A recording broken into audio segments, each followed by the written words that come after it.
आप सभी का हमारे YouTube चैनल में बहुत बहुत स्वागत है।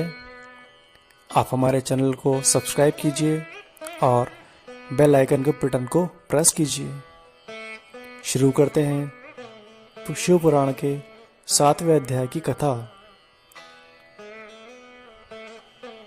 श्रोताओं द्वारा पालन किए जाने वाले नियम। सूत जी बोले, शौनक, शिव पुराण सुनने का व्रत लेने वाले पुरुषों के लिए जो नियम हैं उन्हें भक्तिपूर्वक सुनो। शिव पुराण की पुण्यमयी कथा नियम पूर्वक सुनने से किसी भी विघ्न बाधा में उत्तम फल की प्राप्ति होती है। दीक्षा रहित मनुष्य को कथा सुनने का अधिकार नहीं है, अतः पहले वक्ता से दीक्षा ग्रहण करनी चाहिए। नियम पूर्वक कथा सुनने वाले मनुष्य को ब्रह्मचर्य का अच्छी तरह से पालन करना चाहिए। उसे भूमि पर सोना चाहिए, पत्तल में खाना चाहिए तथा कथा समाप्त होने पर ही अन्न ग्रहण करना चाहिए। समर्थ मनुष्य को शुद्ध भाव से शिव पुराण की कथा की समाप्ति तक उपवास रखना चाहिए और एक ही बार भोजन करना चाहिए, जिसमें गरिष्ठ अन्न, दाल, जला अन्न, सेम, मसूर तथा बासी अन्न नहीं खाना चाहिए। जिसने कथा का व्रत ले रखा हो उसे प्याज, लहसुन, हींग, गाजर, मादक वस्तु तथा आमिष कही जाने वाली वस्तुओं को त्याग देना चाहिए। ऐसा मनुष्य प्रतिदिन सत्य, शौच, दया, मौन, सरलता, विनय तथा हार्दिक उदारता आदि सद्गुणों को अपनाए तथा साधु संतों की निंदा का त्याग कर नियम पूर्वक कथा सुने।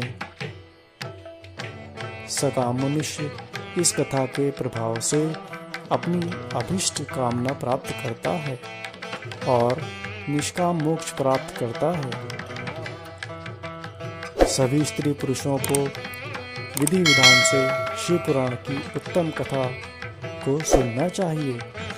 महर्षि शिव पुराण की समाप्ति पर श्रोताओं को भक्तिपूर्वक भगवान शिव की पुराण पुस्तक की पूजा भी करनी चाहिए तथा इसके पश्चात विधिपूर्वक वक्ता का भी पूजन करना चाहिए। पुस्तक को रखने के लिए नया और सुंदर बस्ता बनाएं।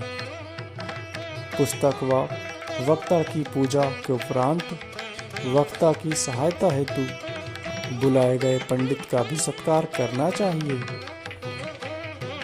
कथा में पधारे अन्य ब्राह्मणों को भी अन्य धन का दान दें। गीत, वाद्य और नृत्य से उत्सव को महान बनाना चाहिए। विरक्त मनुष्य को कथा समाप्ति पर गीता का पाठ करना चाहिए तथा गृहस्थ को श्रवण कर्म की शांति हेतु होम करना चाहिए। होम रुद्र संहिता के श्लोकों द्वारा अथवा गायत्री मंत्र के द्वारा करें। यदि हवन करने में असमर्थ हो तो भक्तिपूर्वक शिव सहस्त्र नाम का पाठ अवश्य करें। कथा श्रवण संबंधी व्रत की पूर्णता के लिए शहद से बनी खीर का भोजन 11 ब्राह्मणों को कराकर उन्हें दक्षिणा दें।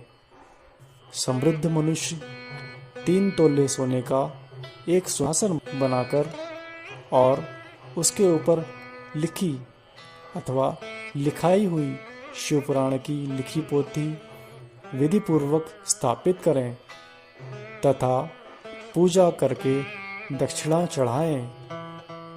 फिर आचार्य का वस्त्र आभूषण एवं गंध से पूजन करके दक्षिणा सहित यह पुस्तक उन्हें भेंट करें।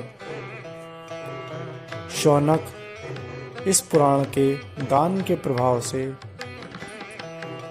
भगवान शिव का अनुग्रह पाकर मनुष्य भवबंधन से मुक्त हो जाता है। शिव पुराण को विधि पूर्वक संपन्न करने पर यह संपूर्ण फल देती है तथा भोग और मोक्ष प्रदान करती है। मुने, शिव पुराण का सारा महात्म्य जो संपूर्ण फल देने वाला है मैंने तुम्हें सुना दिया है। अब आप और क्या सुनना चाहते हो? श्रीमान, शिव पुराण सभी पुराणों के माथे का तिलक है। जो मनुष्य सदा भगवान शिव का ध्यान करते हैं, जिनकी वाणी शिव के गुणों की स्तुति करती है और जिनके दोनों कान उनकी कथा सुनाते हैं, उनका जीवन सफल हो जाता है। वे संसार सागर से पार हो जाते हैं। ऐसे लोग पृथ्वीलोक और परलोक में सदा सुखी रहते हैं।